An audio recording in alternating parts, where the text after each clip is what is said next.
Ranking 2025 comic book movies. Coming in at last place is Captain America Brave New World. While the film had potential and I was excited to see Sam Wilson don the shield, there was just so many problems with this movie. It had potential, and especially when you bring in actors like Harrison Ford and Giancarlo Esposito to play your villains, that could lead to a lot of great things. But unfortunately, with a mix of a poorly written script to really bad editing and a finale that completely derailed the entire movie, there wasn't much left there to enjoy. In third place is Thunderbolts. This movie felt like Marvel getting back on the right track. It's nice to see all these characters share the screen together and they have great chemistry. The action is intense, and for the majority of it, it's a fairly ground level story, which I can appreciate. And in a lot of ways, this is like if Marvel made an A24 movie. It puts a lot of emphasis on its characters and its emotional themes, and it's got the production value of an indie movie. It was nice to see Marvel branch out from what they've typically been doing. But that being said, when you're constantly reminding your audience that, hey,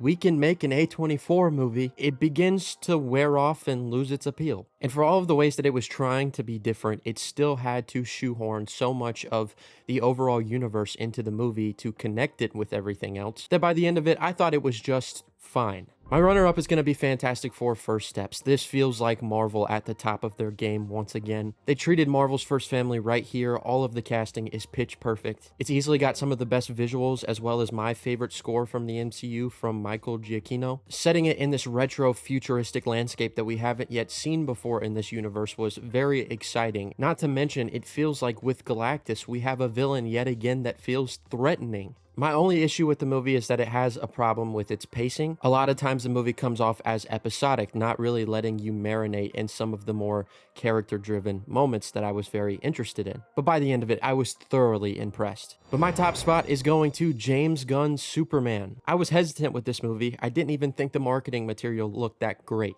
But I've got to admit, the movie won me over, and it's been one of those films that I have just not let escape my memory since I watched it. It's a movie so unabashedly proud of its comic origins, and it's filled to the brim with hope and this childlike wonder that's been missing in the comic book genre for quite a few years now. I think David Cornsweet embodies Superman perfectly. Nick Holt gives one of the best portrayals as Lex Luthor, and in my opinion, Rachel Brosnahan is the definitive Lois Lane. It's admittedly overstuffed at times and plays into the campy side of things a bit too much, but it's clear when watching that this was a passion project for James Gunn, and he put all of his effort into making the best Superman movie he could, and it shows. Pretty punk rock, if you ask me.